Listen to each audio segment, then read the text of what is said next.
Welcome to Leyi Speak YouTube channel. Thanks for watching. Please don't forget to subscribe. Lovers all over the world, welcome to our YouTube channel. Update tí a tún mú wá fún yín gẹ́gẹ́ bí ṣe wà ẹ̀yin fi wá sí wa. I appreciate yín. So ọ̀rọ̀ funny thinker àti Alhaji Oriyomi Hamzat òun ni a mú wá fún yín.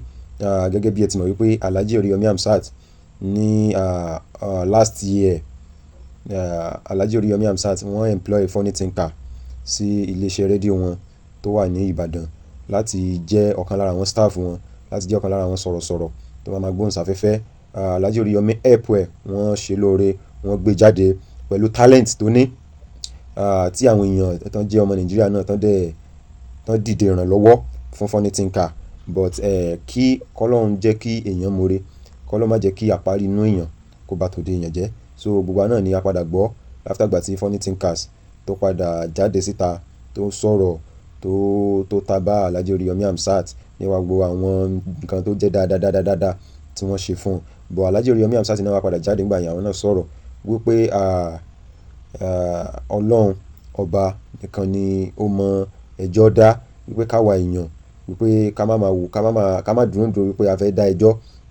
Àìpẹ́ náà ni a padà rí wípé a padà gbọ́ funny thinker mọ́. So látàgbà tí funny thinker tó lọ sí iléeṣẹ́ rédíò míì tá a forúkọ bò láti rí tà ní dárúkọ, but a padà gbọ́ nǹkan tó ṣẹlẹ̀. Ìdí nìyí tí bàbá Alado tó fi mú lọ bá Alhaji Oriyomi Hamzat láti bẹ̀bẹ̀, láti túbá.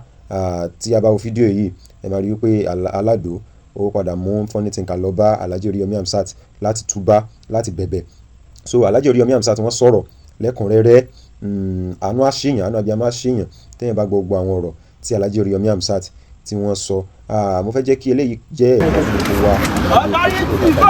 Oriyomi Agidigbo lápá àwọn ọmọ nílé.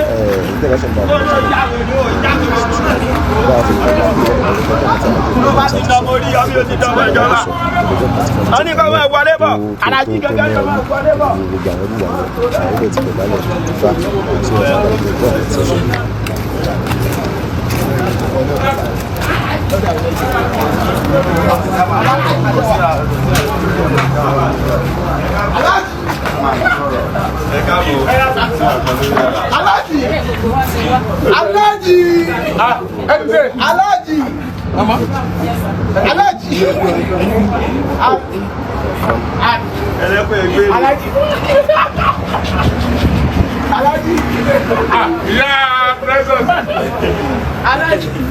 Ẹ jẹ́ kó dìde. Ẹ ṣáájú kọ́kọ́ wà bẹ́ẹ̀. Ẹ jẹ́ kó dìde. Alhaji ìjókòó ìjọ wà bẹ́ẹ̀. No. Alhaji ìjọ wà bẹ́ẹ̀. Tàlà wà náà wájú ọtọ̀.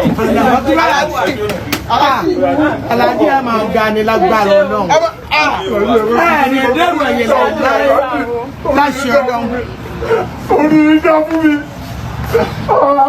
Ọ̀nà wà fún Alhaji tó bá yé sí Alhaji. Ọ̀rọ̀ yóò bá ti lọ fáàlù tó bá yẹ. Ìgbà tẹ́mi máa ń bá mi lórí nígbà tó bá ṣe TikTok. Ó máa ń ròyìn pé bóyá mo ò ní fi òun. Lọ ṣe àtúnṣe kíní yẹn kò lọ. Orí ìjà fún mi, ìrètí dẹ̀rù sí ni mo rò pé lọ sí orí ìjà fún mi. Èyí jì mí.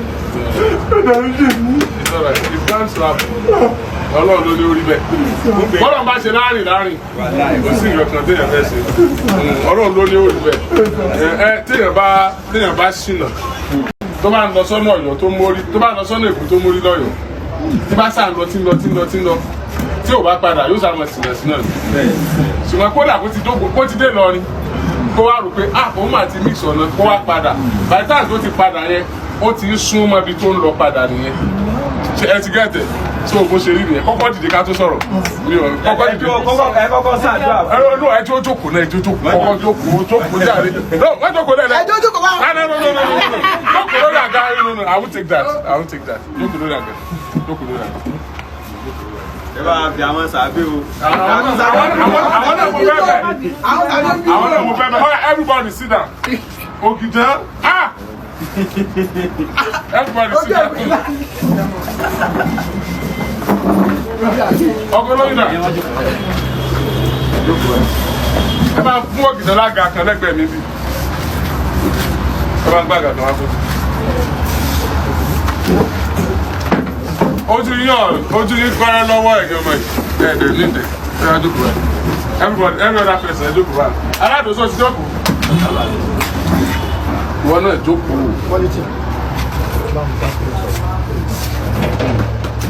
ẹ̀rọ jókòó ẹ̀rọ àmà ẹ̀rọ jókòó aládùúgbò jẹ́ ká bẹ̀rẹ̀ látọ̀dọ̀. ẹ ṣe gan o ẹ ṣe pàpà ní ìbò ẹ ṣe olùdókòwò o ṣé kí n sọ̀rọ̀ ni. sọ àwọn sọ̀rọ̀ ó ti mú odidi omi kékeré tán. mo ti mú o. ìgbà tí àwọn ọ̀rọ̀ yẹn kọ́kọ́ ṣẹlẹ̀ tèmi àti ẹ̀ wá lórí mídíà ẹ kọ́kọ́ fẹ́ mọ sáyẹ́ǹsì mi àṣọ̀tá ẹ̀ wípé ṣé mo jọ́ta fún yín torí ẹni tí ó bá ń bá yín jà tẹ́ntẹ́ nífẹ̀ẹ́ sí bá tó tẹ́ nìyẹn ṣe definitely jọ́ta náà ló jẹ́ sí yín. òbí ò kì í fẹ́ kí èèyàn fẹ́ ṣubú kí èèyàn náà tún wá yẹra fún un.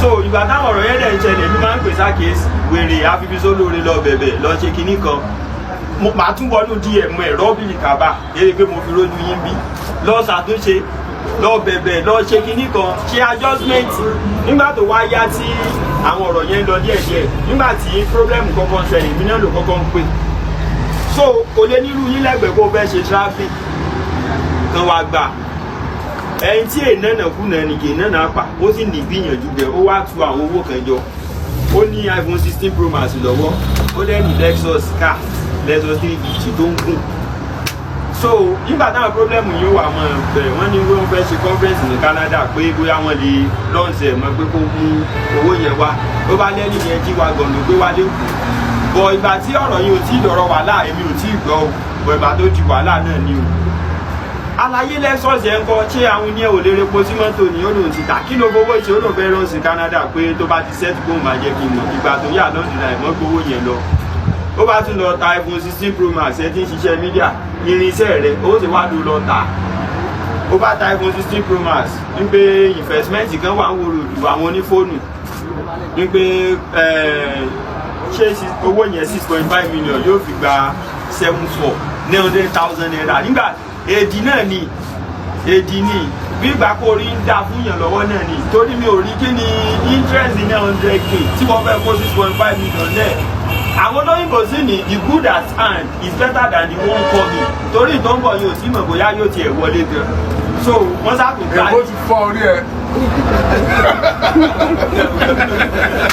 so ìgbà tí wọ́n sàtúnjẹ ojú ẹ̀ níbi ìyẹn ó ku iPhone 6 lọ́wọ́ ẹ̀ ọ̀rẹ́ wa bá lóun lọ Ghana for 5 pounds to fire kí ló fẹ́ lọ ṣe ní Ghana oníṣàjẹ mọ́ lọ torí èmi lọ bá lọ́dọ̀ ní fóònù yẹn níbo tó lóun fẹ́ járò òun sí ìhò ọlọ́kàn lòmí bí sábàbí ni kò bá já rẹ̀ sí òhùn jọ náà bí kéèyàn ti wà frustrated ó ti rò ó pin so èmi sáà pẹ̀tù sí lọ́kàn mo sáà gbé lọ́dọ̀ adébásùtọ̀ along the line adébásùtọ̀ bá sọ pé kó mọ̀ wọ̀rí pé níbi tí bá dẹ̀ dé yìí kó bá gba owó rẹ̀ padà yí pé ṣùgbọ́n kó wá bí kó ṣe àtúnṣe wọ́n sáà fi bá a sọ ọ̀rọ̀ ìjọ yẹn bọ̀ ìgbà yẹn ọkàn sì tún ṣe náà nígbà wà lọ Ghana ó wò pé à mẹ́wàá mọ̀ mu nàìjíríà gàrí nàìjíríà gan sí òbẹ̀ ta ó ti lọ Ghana lọ. ó lọ Ghana tó lóṣù kan so ìgbà tó wá padà dé mo fi wá ní ṣíṣe sí kù èèyàn ronú kọ́ ni ó kù so ó ti owó ó lose a lot of things ó fẹ́ lọ Ghana ìwọ̀nba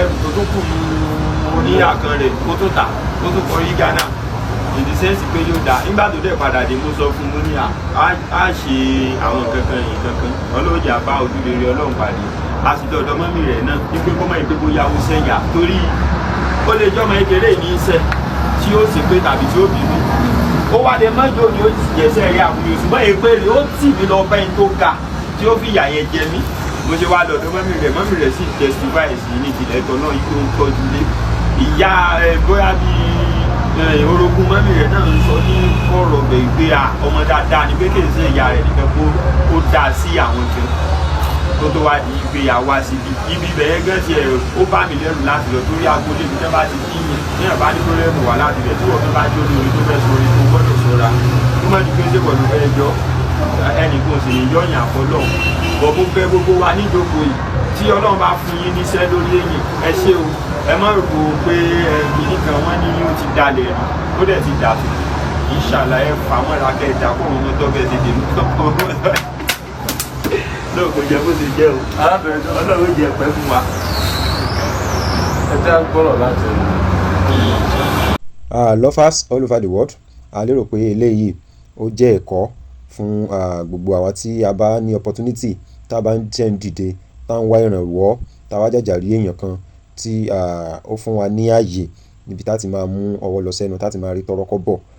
Ẹ̀mí sùúrù ó yẹ kí a jẹ́ kí ó máa jọba lọ́kàn wa, because kò kí ń ṣe ọjọ́ téèyàn bá gùn náà ni èèyàn máa ń kọ̀run. Ilé ayé yìí ó gba jẹ́jẹ́. That is why tí àwọn olóyìnbó fi sọ wípé we should not bite the finger that feed us. So ìka tí ó bá fún yàn lóúnjẹ, èèyàn gbúdọ̀ gé jẹ, tó sí bí òwe ẹ̀yin àgbààgbà. So a mú eléyìí wá láti fi síra wa létí, láti fi kọ́ra wa lọ́gbọ́n pé ipòkípò tá a bá wà ká máa lẹ́mìí ìtẹríba, ká jẹ́ kí nǹkan tí a bá ní, nǹkan tí wọ́n bá fi ṣe wá lóore, tí wọ́n bá fi ṣàánú wa, ká jẹ́ kó máa tẹ́ wa lọ́rùn. And then ẹni tó bá jù yàn lọ, èèyàn ò gbúdọ̀ bẹ́, èèyàn ò gbúdọ̀ ṣe gaya, èèyàn ò gbúdọ̀ gbéraga sírú ẹni bẹ́ẹ̀. So kudos to Alhaji Oriyomi Hamzat.